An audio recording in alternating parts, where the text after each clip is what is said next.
তারেক রহমানের স্বদেশ প্রত্যাবর্তন ঘিরে উৎসব মুখর নেতা কর্মীরা। আমাদের মাঝে আইসে ইনশাআল্লাহ আমাদের বাংলাদেশের প্রধানমন্ত্রী হবেন, বৈষম্যহীন বাংলাদেশ হবে ইনশাআল্লাহ। নিরাপত্তার দায়িত্ব সরকারের বলছে বিএনপি। তাকে যে সতর্কতা এবং তার যে নিরাপত্তা সেটা বিধান করার দায়িত্ব প্রথমত সরকারের। দেশের রাজনীতিতে টার্নিং পয়েন্ট বলছেন বিভিন্ন দলের নেতারা। তার ফিরে আসা তো নিশ্চয়ই বিএনপিকে ব্যাপকভাবে এটা উৎসাহিত করবে, উদ্দীপ্ত করবে এবং মানুষের মধ্যে এক ধরনের বিপুল তো প্রত্যাশা তৈরি করবে। দলের মধ্যে তার যে বিশৃঙ্খলা, বিশেষ করে নমিনেশন দিয়ে উনি আসবেন 25 তারিখ, 29 জবাইয়ের মধ্যে সেটেল করতে পারবেন কতখানি, এটা একটা বড় চ্যালেঞ্জ হবে। দর্শক দেখছিলেন প্রধান শিরোনাম। এবার জানাবো অন্যান্য শিরোনামগুলো। জমিয়তের সঙ্গে সমঝোতা, 4টি আসন ছাড়ল বিএনপি। ব্রাহ্মণবাড়িয়া 2 আসনে স্বতন্ত্র প্রার্থী হচ্ছেন রুমিন ফারহানা। আইনের শাসন কাকে বলে দেখিয়ে দেবে নির্বাচন কমিশন, মন্তব্য সিএসির। মব ভাঙচুরের বিরুদ্ধে কড়া হুঁশিয়ারি। আমরা প্রমাণ করতে চাই যে আমরা সঠিক সুন্দর নির্বাচন করতে পারি। দিল্লি ও কলকাতায় বাংলাদেশ হাই কমিশনের সামনে আজও বিক্ষোভ। প্রণয় ভার্মাকে ডেকে ঢাকার উদ্বেগ প্রকাশ। আজকে এই তলবের ঘটনা ঘটে এবং সেখানে গভীর উদ্বেগ প্রকাশ করা হয় এবং তারা আমাদেরকে আশ্বস্ত করেছেন যে এরকম তারা যথাযথ পদক্ষেপ নেবেন। র্যাবের টিএফআই সেলে গুম নির্যাতনের মামলায় হাসিনা সহ 17 জনের বিচার শুরু। সাক্ষ্য গ্রহণ 21 জানুয়ারি।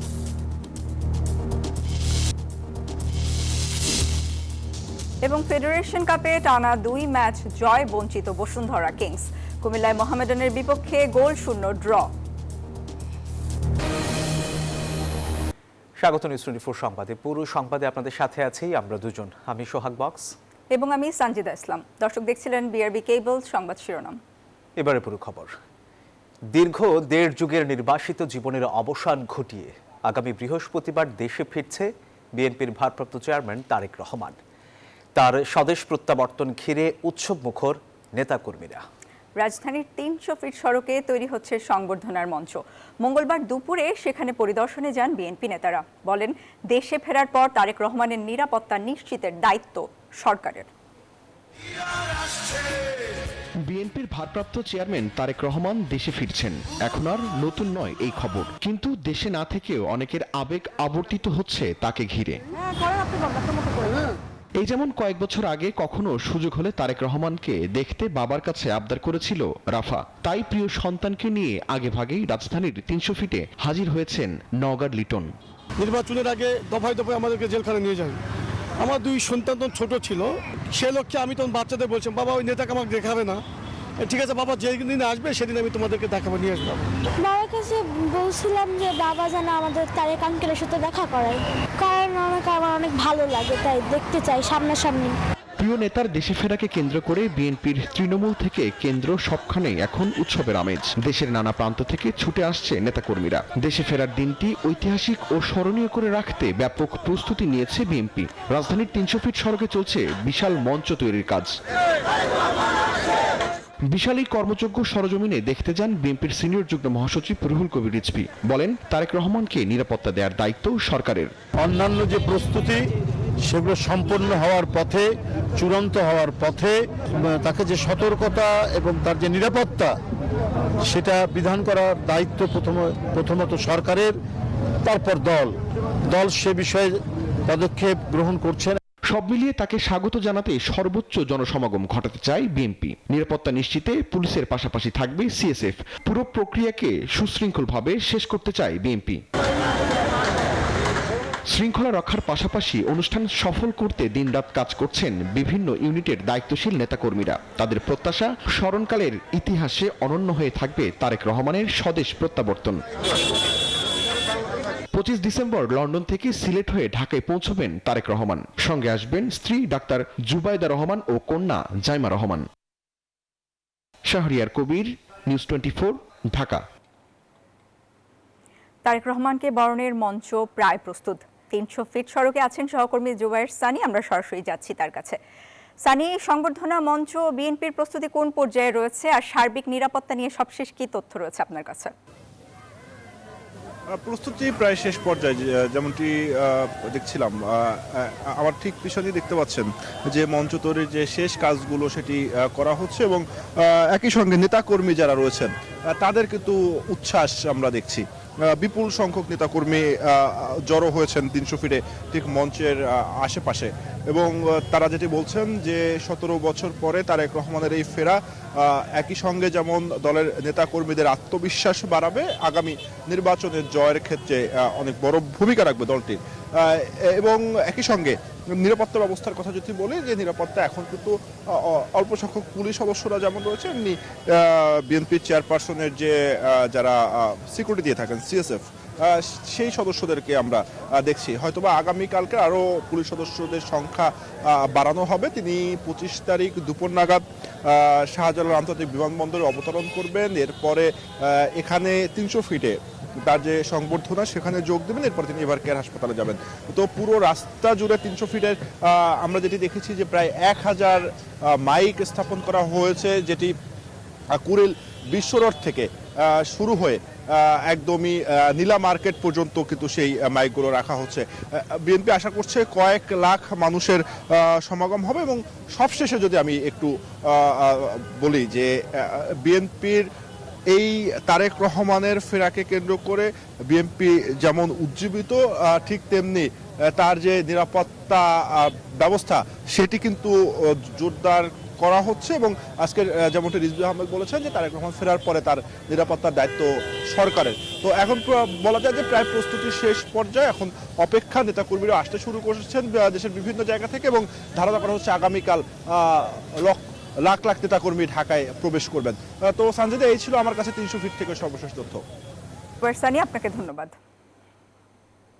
বিএনপির ভারপ্রাপ্ত চেয়ারম্যান তারেক রহমানের স্বদেশ প্রত্যাবর্তনকে রাজনীতির টার্নিং পয়েন্ট বলে মনে করছেন ক্রিয়াশীল বিভিন্ন রাজনৈতিক দলের নেতারা। তারা বলছেন স্বৈরাচারের পতনের পর সুন্দর মানবিক বাংলাদেশ গঠনের যে ক্ষেত্র তৈরি হয়েছে তাতে অনন্য মাত্রা যোগ করবে তারেক রহমানের প্রত্যাবর্তন। সেলিম খানের ক্যামেরায় বিস্তারিত আল মোহাইমিনুল খানের রিপোর্টে। নানা কারণেই রাজনীতির কেন্দ্রবিন্দুতে আছে বিএনপির ভারপ্রাপ্ত চেয়ারম্যান তারেক রহমানের নাম। সব জল্পনা কল্পনার অবসান ঘটিয়ে 25 ডিসেম্বর বাংলাদেশের মাটিতে পা রাখবেন তিনি। 25 তারিখে ইনশাআল্লাহ আপনাদের দয়া আল্লাহর রহমতে আমি দেশে ফিরে যাব। গত 17 বছর ধরে সমমনা দলের নেতাকর্মীদের নিয়ে স্বৈরাচার বিরোধী আন্দোলনকে বেগবান করেছেন তারেক রহমান। তার স্বদেশ প্রত্যাবর্তনকে কিভাবে মূল্যায়ন করছেন বিএনপির দুর্দিনের সঙ্গীরা? তার ফিরে আসা তো নিশ্চয়ই বিএনপিকে ব্যাপকভাবে এটা উৎসাহিত করবে, উদ্দীপ্ত করবে এবং মানুষের মধ্যে এক ধরনের বিপুল তো প্রত্যাশা তৈরি করবে। কারণ তিনি ইতিমধ্যে একজন স্বপ্নবাজ মানুষ হিসেবে তিনি নিজেকে সামনে নিয়ে আসছেন। বিএনপির অ্যাক্টিং চেয়ারপারসন জনাব তারেক রহমান দেশে ফিরছেন, এটা আমরা স্বাগত জানাই আমাদের দলের পক্ষ থেকে। এবং এটা কেবল বিএনপির নেতাকর্মীদের জন্য না, সারা দেশের মানুষেরই একটা মধ্যেই তার আগমনটা একটা দীর্ঘ প্রতীক্ষিত ব্যাপার ছিল। রাজনীতির মাঠে যারা এতদিন প্রতিপক্ষ কিংবা সমান্তরাল পথের যাত্রী ছিলেন তারাও স্বাগত জানিয়েছেন তারেক রহমানের এই স্বদেশ প্রত্যাবর্তনকে। আবার বাস্তবতা বিবেচনায় কেউ কেউ মনে করেন দীর্ঘ অনুপস্থিতি আর দেশের আমূল পরিবর্তিত রাজনৈতিক প্রেক্ষাপটের কারণে তারেক রহমানের সামনে অপেক্ষা করছে এক নতুন চ্যালেঞ্জ। এটা দীর্ঘ সময় পেরিয়ে গেছে, দুনিয়ার পরিবর্তন অনেক হয়েছে, রাজনীতিতে পরিবর্তন হয়েছে, বাংলাদেশে অনেক পরিবর্তন হয়েছে। এই পরিবর্তিত বাংলাদেশ, পরিবর্তিত বিশ্ব প্রেক্ষাপট সহ সবকিছুকে সামনে রেখেই নেতা যিনি যে দলেই আছেন তাকে তার করণীয়, তার কলাকৌশল, তার স্ট্র্যাটেজি, তার টেকনিক এবং ট্যাকটিক্স তাকে নির্ধারণ করতে হবে। 5 তারিখের পরে বিএনপির বিরুদ্ধে যে ধরনের অভিযোগগুলো এসছে সেই অভিযোগগুলো তিনি সেখান থেকে বিএনপিকে বের করে নিয়ে আসতে পারবেন। সবচেয়ে গুরুত্বপূর্ণ বিষয় হচ্ছে অন্তর্কন্দলে যে ধরে খুনোখুনি হচ্ছে বিএনপিতে অনেক বেশি এবং অন্যান্য দলের প্রার্থীদেরকে আক্রান্ত করার মতো ঘটনা ঘটছে, এগুলো তিনি শক্ত হাতে মোকাবেলা করবেন, এটা আমরা তার কাছে প্রত্যাশা করি। আর প্রবীণ এই রাজনীতিবিদ মনে করেন দেশে ফেরার পর একদিকে মায়ের অসুস্থ অবস্থা, অন্যদিকে দলের শৃঙ্খলা ফেরানো বড় চ্যালেঞ্জ হতে পারে তারেক রহমানের জন্য। দলের মধ্যে তার যে বিশৃঙ্খলা, বিশেষ করে নমিনেশন দিয়ে উনি আসবেন 25 তারিখ, 29 জবাইয়ের মধ্যে সেটেল করতে পারবেন কতখানি, এটা একটা বড় চ্যালেঞ্জ হবে। পাশাপাশি তার মা মানে এটা তো একটা খুবই ক্রিটিক্যাল কন্ডিশন এখনো পর্যন্ত। যে মাটি থেকে একদিন নির্যাতিত নিপীড়িত হয়ে বিদায় নিতে হয়েছিল বিষাদগ্রস্ত হৃদয়ে, কালের পরিক্রমায় সেই মাটিতেই তিনি ফিরছেন বীর দর্পে। আল মোহাইমিনুল খান, নিউজ 24, ঢাকা। সংসদ নির্বাচনে জমিয়তে উলামায়ে ইসলামের সঙ্গে আসন সমঝোতা করল বিএনপি। মঙ্গলবার দুপুরে গুলশানে সংবাদ সম্মেলন করে 4টি আসন ছাড়ার ঘোষণা দিয়েছে দলটি। আর এদিকে দলীয় মনোনয়ন না পেয়ে ব্রাহ্মণবাড়িয়া 2 আসনে স্বতন্ত্র প্রার্থী হতে চলেছেন বিএনপি নেতা রুমিন ফারহানা। আসন্ন সংসদ নির্বাচনে জমিয়তে উলামায়ে ইসলামের সঙ্গে নির্বাচনী সমঝোতা করেছে বিএনপি।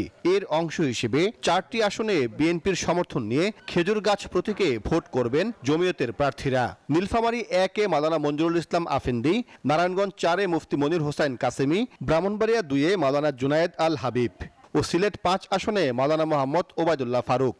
নারায়ণগঞ্জ 4 ফতুল্লাহ, মুফতি মনির হোসেন কাসেমি। আসন সমঝোতার কারণে ব্রাহ্মণবাড়িয়া 2-এ ব্যারিস্টার রুমিন ফারহানা, নীলফামারী 1-এ শাহরিন ইসলাম চৌধুরী, নারায়ণগঞ্জ 4-এ সাবেক সংসদ সদস্য মোহাম্মদ আলী ও সিলেট 5-এ মামুনুর রশিদ বিএনপির মনোনয়ন দৌড় থেকে বাদ পড়লেন।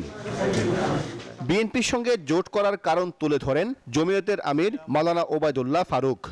শহীদ জিয়াউর রহমানের আপনার দল, সাবেক প্রধানমন্ত্রী খালেদা জিয়ার দল, ওনাদের সময়ে দেশের যে অর্থনীতি বা স্থিতিশীলতা ছিল, যার কারণে আমরা দীর্ঘদিনের আপনার দেখা হিসাবে এই দেশের আস্থাভাজন একটা দল, যার হাতে এই দেশ সুপুর্দ করা যায়, আমরা জাতীয়তাবাদী দল মনে করি। সংবাদ সম্মেলনে বিএনপির স্থায়ী কমিটির সদস্য সালাউদ্দিন আহমেদ বলেন, ক্ষমতায় গেলে তার দল ইসলামের বিপক্ষে কোনো পদক্ষেপ নেবে না।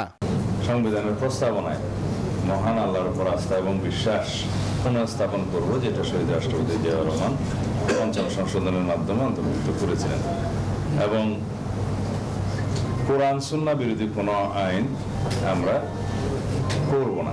চলমান রাজনৈতিক পরিস্থিতি তুলে ধরে বিএনপি মহাসচিব বলেন, গণতন্ত্রের উত্তরণের পথে বাধা তৈরি করতে ওসমান হাদিকে হত্যা করেছে চক্রান্তকারীরা। কিছু সংখ্যক ব্যক্তি মহল, তারা এই ট্রানজিশনাল যে প্রসেস, এটাকে বাধাগ্রস্ত করার জন্য ভয়ঙ্করভাবে চক্রান্ত করছে। ট্রানজিশনাল পিরিয়ডে সরকারের ব্যর্থতার কারণে আইন শৃঙ্খলা পরিস্থিতি যথেষ্ট অবনতি হয়েছে। নির্বাচনের যে পরিবেশ তৈরি করা, এই পরিবেশ তৈরি করা যে তাদেরকে আরো সচেতন এবং ইতিবাচক ভূমিকা পালন করা দরকার, আরো কার্যকরী ভূমিকা পালন করা দরকার। বিএনপির সঙ্গে যুগপত আন্দোলনে অংশ নেয়া দলগুলোর প্রার্থী শিগগিরই চূড়ান্ত করার কথাও জানান মির্জা ফখরুল। যথাসময়ে ঘোষণা করা হবে। সাইফুল ইসলাম, নিউজ 24, ঢাকা। 119টি আসনে 131 জন প্রার্থী ঘোষণা করেছে জাতীয় পার্টির একাংশ ও জেপির রাজনৈতিক জোট জাতীয় গণতান্ত্রিক ফ্রন্ট এনডিএফ। মঙ্গলবার দুপুরে রাজধানীর একটি হোটেলে সংবাদ সম্মেলনে প্রার্থীদের নাম ঘোষণা করা হয়। কয়েকটি আসনে 2 জন করে প্রার্থী দিয়েছে জোটটি। গত 9 ডিসেম্বর আত্মপ্রকাশ করা এই জোটে মোট 18টি দল রয়েছে।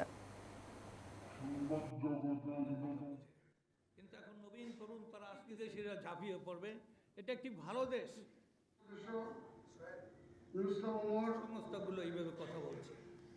119টি আসনে 131 জন প্রার্থী আমরা প্রাইমারি সিলেকশন, অর্থাৎ কয়েকটা আসনে একাধিক প্রার্থী আছে। জেপি জনাব আনোয়ার হোসেন মঞ্জু, পিরোজপুর 2, শেখ শহীদুল ইসলাম, সালাউদ্দিন মাহমুদ কক্সবাজার, রুহুল আহমেদ কুড়িগ্রাম 4, মাহিন হোসেন ঝালকাঠি 2, অ্যাডভোকেট এনামুল ইসলাম রুবেল ঝালকাঠি 1, জনতা পার্টি বাংলাদেশ জনাব গোলাম সরোয়ার মিলন মানিকগঞ্জ 2, সাবেক এমপি শাহ মোহাম্মদ আবু জাফর ফরিদপুর 1, মোহাম্মদ আসাদুজ্জামান ঠাকুরগা 3, শৌকত মাহমুদ কুমিল্লা 5।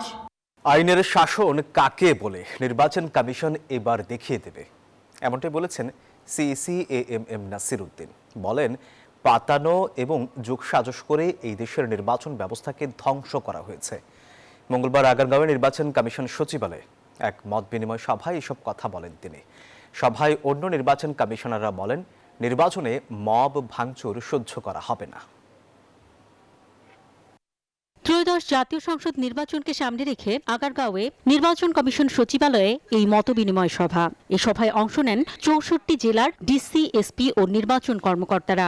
এছাড়াও এই সভায় ছিলেন ৮ জন বিভাগীয় কমিশনার, ৮ জন ডিআইজি এবং ১০ জন আঞ্চলিক নির্বাচন কর্মকর্তা।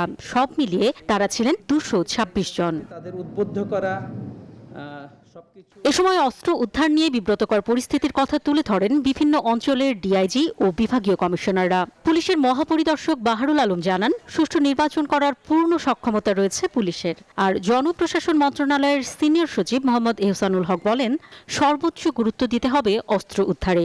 গুজবের বিষয়টা অসম্ভব রকমের কঠোর ব্যবস্থা নেবেন। আর্মস রিকভারির জন্য আপনারা সর্বোচ্চ চেষ্টা করবেন, যে আমরা আমাদের সর্বশক্তি দিয়ে এবং সর্বাত্মক প্রচেষ্টার মাধ্যমে এইবারের এই নির্বাচন সফল, সুন্দর, শান্তিপূর্ণভাবে করতে পারবো এবং এর সম্পূর্ণ সক্ষমতা আমাদের আছে। নির্বাচন কমিশনাররা জানান, মব ভাঙচুর সহ্য করা হবে না। ১২ই ফেব্রুয়ারি হবে ইতিহাসের সবচেয়ে ভালো নির্বাচন। আমরা সবাই একসাথে মিলে চলেন হ্যান্ডিং গ্লাভস কাজটা উঠিয়ে নিই। ভোটারদের উৎসাহিত করতে হবে। ধর্মীয় প্রতিষ্ঠান, ধর্মীয় অনুষ্ঠান যেন ভোটের কাজে ব্যবহৃত না হয় সেদিকে খেয়াল রাখতে হবে। সরকারি অফিস যাতে ব্যবহৃত না হয় সেদিকে খেয়াল রাখতে হবে। স্কুল প্রতিষ্ঠান যাতে ব্যবহৃত না হয় সেদিকে খেয়াল রাখতে হবে। সরকার বলছে, জনগণ চাচ্ছে, ভোটাররা চাচ্ছে, সুতরাং কোনো ভয় নাই, আমরা ভেঙে যাব কিন্তু মস্কাবো না। খারাপ ভোটের অপবাদ ঘুচিয়ে আইনের শাসন নিশ্চিত করতে মাঠ প্রশাসনকে নির্দেশ দেন প্রধান নির্বাচন কমিশনার। আইনের শাসন কাকে বলে আমরা দেখিয়ে দিতে চাই। বলা হচ্ছে আমরা নির্বাচন ব্যবস্থাকে ধ্বংস করে দিয়েছি, বলা হচ্ছে আমরা সব যোগসাজশ করে একটা ম্যানেজড ইলেকশন করেছি। এই অপবাদ থেকে আমরা মুক্তি চাই, এই অপবাদ আমরা ঘুচাতে চাই। আমরা প্রমাণ করতে চাই যে আমরা সঠিক সুন্দর নির্বাচন করতে পারি।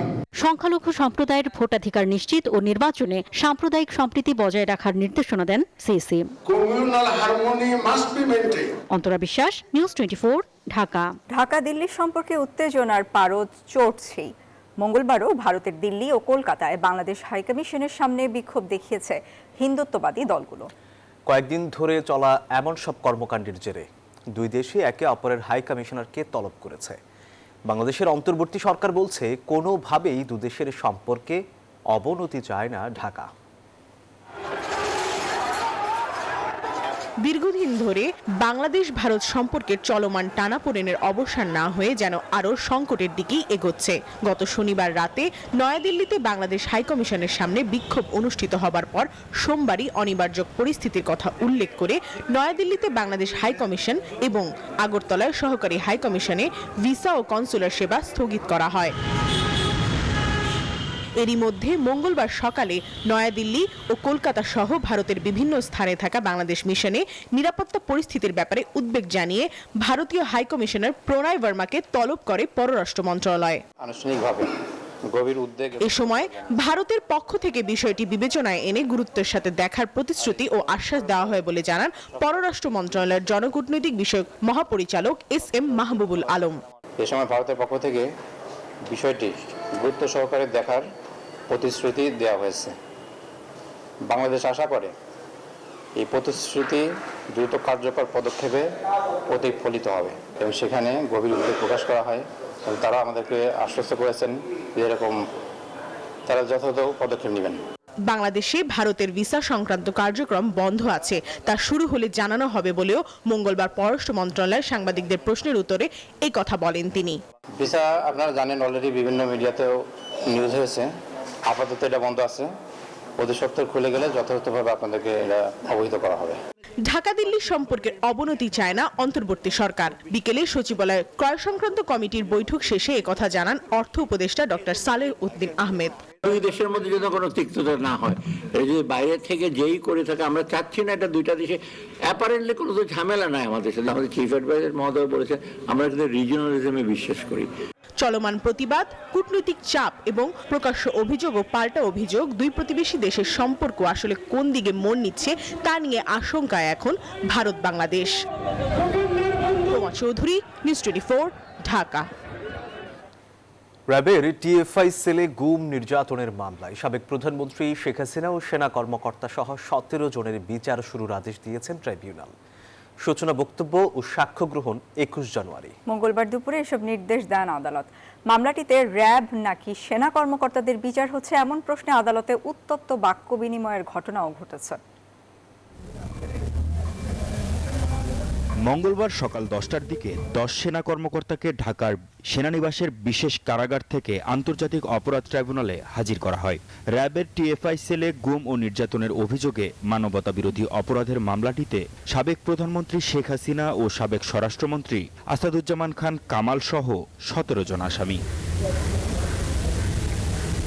মামলাটিতে আনুষ্ঠানিক অভিযোগ গঠন করে বিচার শুরুর আদেশ দিলেন ট্রাইব্যুনাল। সূচনা বক্তব্য ও সাক্ষ্য গ্রহণ 21 জানুয়ারি।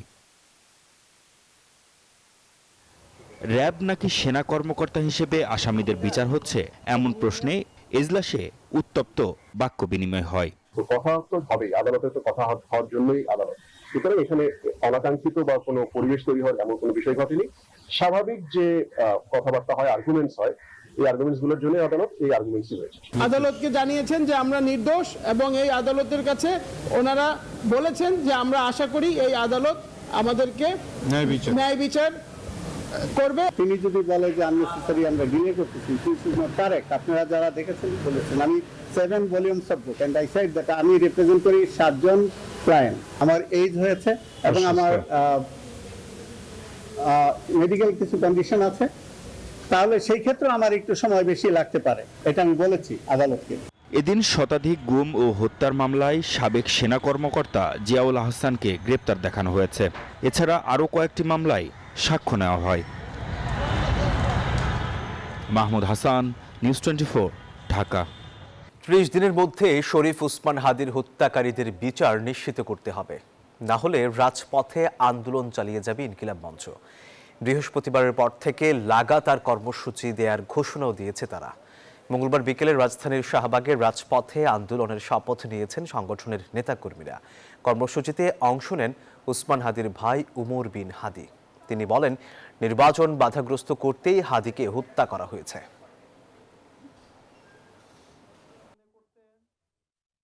দ্রুত বিচারিক ট্রাইব্যুনালের মধ্য দিয়ে আন্তর্জাতিক গোয়েন্দা সংস্থার যারা পেশাদারী এবং নির্ভরযোগ্য, তাদের মধ্য দিয়ে শরীফ ওসমান হাদির খুনের সাথে যারা জড়িত রয়েছে তাদেরকে গ্রেফতার করে আগামী 30 কার্য দিবসের মধ্যে বিচার নিশ্চিত করতে হবে। কোনো হাঙ্কি বাঙ্কি চলবে না। জাতীয় অর্থনৈতিক পরিষদের নির্বাহী কমিটির সভায় 22টি প্রকল্প অনুমোদন দেওয়া হয়েছে। বাস্তবায়নে ব্যয় হবে 46,419 কোটি টাকা। অনুমোদন পাওয়া প্রকল্পগুলোর মধ্যে নতুন 14টি ও সংশোধিত 5টি এবং মেয়াদ বৃদ্ধি প্রকল্প 3টি। মঙ্গলবার শেরেবাংলা নগরের এনইসি সম্মেলন কক্ষে একনেক বৈঠক অনুষ্ঠিত হয়। সভাপতিত্ব করেন প্রধান উপদেষ্টা ও একনেক চেয়ারপারসন ডক্টর মোহাম্মদ ইউনুস।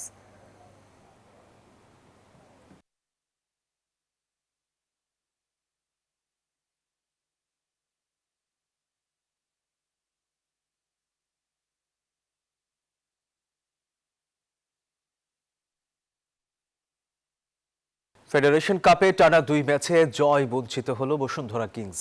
মোহামেডানের সাথে নিজেদের দ্বিতীয় ম্যাচেও পয়েন্ট ভাগ করে সন্তুষ্ট থাকতে হলো তপু রাকিবদের। কুমিল্লায় ম্যাচের শুরু থেকে আক্রমণ পাল্টা আক্রমণে জমে ওঠে ম্যাচ। প্রথমার্ধে দারুণ কিছু গোলের সুযোগ হাতছাড়া করেন কিংসের ফরওয়ার্ডরা। মোহামেডানও ছেড়ে কথা বলেনি। দ্বিতীয়ার্ধেও 2 দল লড়েছে সমানে সমান, তবে গোলশূন্য ড্র নিয়েই মাঠ ছাড়তে হয় 2 দলকে।